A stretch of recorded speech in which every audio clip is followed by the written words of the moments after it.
حضرت عمر رضی اللہ تعالیٰ عنہ قائد خلافت ہے، بیت المقدس کا محاصرہ کیا گیا، فصیل بڑی اونچی، شہر اندر سے سیلف سفیشینٹ، حملے کا راستہ کوئی نہیں، محاصرہ طول کھینچ رہا ہے لیکن ان کے پاس رسد بھی موجود ہے، پانی بھی موجود ہے، وہ دروازے بند کر کے بیٹھے ہوئے۔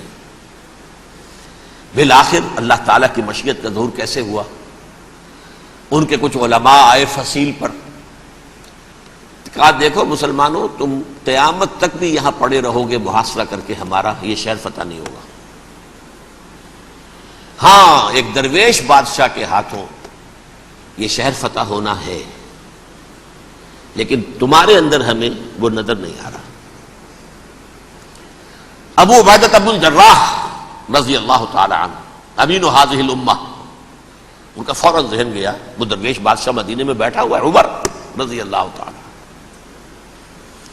اب ایک اور عمر بھی ہے جو قندھار میں بیٹھا ہے، نقشہ وہی ہے، سادگی کی حد تک نقشہ وہی، بالکل وہی، اپنی آنکھوں سے دیکھا ہے وہی سادگی۔ عمر اول عمر ثانی تھے عمر بن عبد العزیز۔ اب ایک اللہ کے فضل سے اللہ تعالیٰ ایدہ اللہ بنصرتہ، اللہ تعالیٰ ان کی نصرت فرمائے، دشمنوں کو ان کے مقابلے میں نیست و نابود کرے۔ انہوں نے ریکویسٹ بھیج دی کہ حضور تشریف لائیے، یہ شہر فتح ہو جائے گا۔ وہ ہے سفر تاریخی، اتنا طویل سفر، تقریباً 700 میل، ایک اونٹ، ایک خادم، ایک منزل پہ امیر المومنین اوپر بیٹھے، خادم آگے چل رہا ہے، اگلی منزل پہ خادم اوپر بیٹھا ہے، امیر المومنین آگے جا رہے ہیں۔ اور جب پہنچے ہیں تو وہ باری تھی خادم کی، انہوں نے ہاتھ جوڑ دیا، حضور خدا کے لیے تم کیا کہیں گے لوگ، وہ میرا برا حال کر دیں گے، تمہیں شرم نہیں آئی؟ امیر المومنین پیدل آگے چل رہے ہیں نکیل پکڑ کر، اور تم بیٹھے ہو اوپر براجمان ہو۔ حضرت عمر فرمایا الدور دورک، نہیں باری تمہاری ہے، بیٹھ۔ اس حال میں پہنچے ہیں، اور پھر یہ کہ ابو عبیدہ بن الجراح آئے ہیں، استقبال کیا ہے تو دیکھا ہے اس حال میں چلے آ رہے ہیں، عمر نکیل پکڑے ہوئے چلے آ رہے ہیں، اور کہتے ہیں کہ کہیں کیچڑ ویچڑ تھا، جوتے خراب ہو گئے تھے، وہ بھی اتار کے ہاتھ میں پکڑے ہوئے، کپڑے تو تھے ہی پھٹے ہوئے۔ انہوں نے کہا کہ حضرت ابو عبیدہ نے، دیکھیے یہ بڑا متمدن ملک ہے، بڑا مہذب علاقہ ہے یہ، آپ ذرا حلیہ اپنا درست فرما لیں تب جا کے پیش ہم آپ کو کریں گے۔ آپ نے فرمایا نحن قوم اعزنا اللہ بالاسلام، ہم وہ قوم ہیں جنہیں اللہ نے عزت دی ہے اسلام کے ذریعے سے، کپڑوں کے ذریعے سے نہیں، دولت کے ذریعے سے نہیں۔ اسی حال میں گئے ہیں، اوپر سے انہوں نے کھڑے ہو کر نشانیاں دیکھی ہیں، اپنی کتابیں کھولی، ہاں یہ وہی ہے، اچھا لو جی سرنڈر، شہر تمہارے ہاتھ میں۔ خون کا ایک قطرہ نہیں بہا اور بیت المقدس فتح ہو گیا۔ لیکن اس وقت حضرت عمر نے ایک نرمی یہ کی کہ یہودیوں کے لیے بھی اسے اوپن سٹی قرار دے دیا۔ یہ احسان عظیم حضرت عمر کا، اس سے پہلے یہودی آ ہی نہیں سکتا تھا، داخل ہی نہیں ہو سکتا تھا، وہاں وہ آ کر وزٹ نہیں کر سکتا تھا، زیارت نہیں کر سکتا تھا اپنے مقدس مقامات کی۔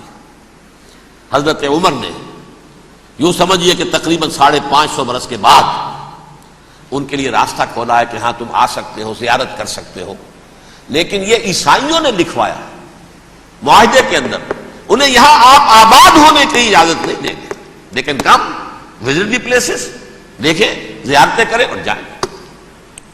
یہ معاہدہ حضرت عمر کا ہے رضی اللہ تعالیٰ، جو پھر خلافت راشدہ کے بعد بنو امیہ نے بھی اس کو آنر کیا، بنو عباس نے کیا، پھر جو ہمارے یہ ترکوں میں اندر خلافت آئی تو ترک خلفاء نے بھی اس معاہدے کی پوری پابندی کی۔ فلسطین میں آ سکتے ہیں یہودی، صرف زائرین کی حیثیت سے، وہاں آباد نہیں ہو سکتے۔ اب آئیے اگلا دور آیا حضرت عثمان کا دور خلافت۔ یہ ہے وہ وقت کہ اب یہود نے امت مسلمہ کی پیٹھ میں چھرا گھونپا۔ وہ کیسے؟ ایک یہودی عبداللہ ابن سبا اسلام کا لبادہ اوڑھ کر آ گیا، معاشرے کا جائزہ لے لیا، ان میں بنو ہاشم اور بنو امیہ میں جو پرانی کشاکش تھی اس کے کچھ نہ کچھ جراثیم باقی ہیں، اگر ان کو ذرا بھڑکا دے تو مسلمانوں میں انتشار پیدا ہو جائے۔ کہا یہ عثمان کون ہے؟ یہ تو بنو امیہ میں سے ہے، یہ حق تو بنو ہاشم کا ہے، خلافت ان کے پاس ہونی چاہیے، محمد کے تو رشتہ دار وہ ہے صلی اللہ علیہ وسلم۔ عوام الناس کے اندر بات پھیلنی شروع ہوئی۔ پھر ایک بڑی سازش کے انداز میں حضرت عثمان کے خلاف پروپیگنڈا، حضرت عثمان کے جو عاملین تھے، گورنر تھے، ان کے خلاف پروپیگنڈا، اور ایسی ہوشیاری کرتے تھے کہ کوفے میں کوفے کے حاکم کے خلاف کچھ نہیں کہنا، اجی مصر میں یہ ہو رہا ہے، اجی شام میں یہ ہو رہا ہے، اجی یہ جو عثمان ہے وہ یہ کر رہا ہے، یہ ظلم ہو رہا ہے، یہ لوٹ مار ہو رہی ہے، یہ خیانتیں ہو رہی ہیں۔ اب نہ تو اس زمانے میں مینز آف کمیونیکیشن، کیسے تصدیق کریں؟ افواہیں تو آپ آج کراچی کے اندر شروع ہو جائے تو پتہ نہیں چل سکتا کسی کو کہ کیا اس میں صداقت ہے کیا جھوٹ ہے، اور بری بات جو ہے فطرت انسانی کی کمزوری ہے وہ فوراً قبول کرتا ہے، کسی کے بارے میں اچھی بات ماننے کو تیار نہیں ہوتا لیکن بری بات تو فوراً تیار ہے۔ بہرحال یہ فتنہ انہوں نے اٹھایا، حضرت علی کی الوہیت کا فتنہ اٹھایا، حضرت عثمان کے خلاف الفتنۃ الکبریٰ برپا کیا، حضرت عثمان شہید ہوئے۔ اس کے بعد 5 برس تک مسلمان ایک دوسرے کی گردنیں کاٹتے رہے، باہمی خانہ جنگی ہوئی، امت کو وہ زخم لگایا ہے جو آج تک جس سے خون رس رہا ہے۔ یہ شیعان عثمان اور شیعان علی تھے جو بعد میں پھر سنی اور شیعہ ہو اور آج تک ہے۔ فتنہ کس نے جگایا؟ ایک عبداللہ ابن سبا یہودی اور اس کے کارندے، شیطان کا ایجنٹ، اور انسانوں میں سے بھی اس کے جو بھی حواریین تھے اور شیطانوں کے اندر سے بھی تھے، انہوں نے بھی اس آگ کو بھڑکایا۔ یہ آپ سوچ لیجئے کہ یہ کس نے وہ زخم لگایا؟ یہودی۔ اگلا دور آیا، خلافت راشدہ ختم ہوئی، بنو امیہ کا بھی دور کافی گزر گیا۔ طارق ابن زیاد 712 عیسوی میں حملہ کرتے ہیں اسپین پر۔ اسپین اس وقت عیسائیت کا بہت بڑا گڑھ، بڑے کٹر ترین عیسائی جو ہے وہ اسپین میں تھے، لہذا یہودیوں کی وہاں بہت پٹائی ہوتی تھی، بہت پٹائی ہوتی، یہ میں بتا چکا ہوں، دشمنی تھی ان کی تو چلی آ رہی تھی عیسائیوں کے ہاتھوں یہودیوں کی، وہ تو سن 300 عیسوی سے ایمپرر کانسٹنٹائن کے بعد سے شروع ہو گئی تھی۔ اس حوالے سے یہودیوں نے اس وقت چالاکی یہ برتی، کچھ راستے واسطے بتائے، کچھ مدد کی طارق ابن زیاد کی۔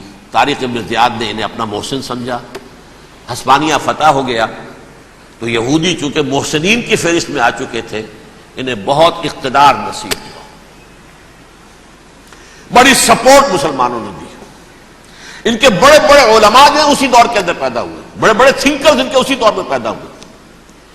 بن گوریون جو کہ ایک وزیر اعظم تھا اسرائیل کا، اس نے یہ لکھا اپنی کتاب میں، Muslim Spain was the golden era of our diaspora.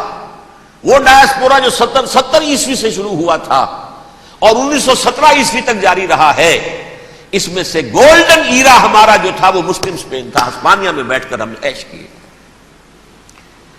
لیکن وہاں سے انہوں نے اور جو کچھ کیا، یہ تو داستان کے بہت سے گوشے ہیں، لیکن میں جس اسٹریٹ لائن میں چل رہا ہوں اس کے اعتبار سے ایک بات سمجھ لیجیے، وہاں بیٹھ کر انہوں نے اب عیسائیت کی پیٹھ میں چھرا گھونپا،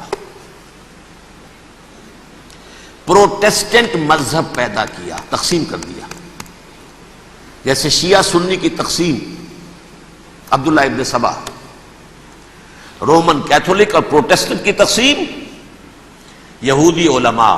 ہوتا کیا تھا، ہسپانیہ کی یونیورسٹیاں ہیں، کارڈووا میں ہے، ٹولیڈو میں ہے، گریناڈا میں ہے، غرناطہ، قرطبہ، تولیتلا، اور وہاں آتے تھے لوگ، فرانس سے چلے آ رہے ہیں نوجوان پڑھنے کے لیے، جرمنی سے چلے آ رہے ہیں، اٹلی سے چلے آ رہے ہیں، 3 ہی ملک قریب ترین پڑھتے ہیں سینٹرل جو یورپ کے ہیں۔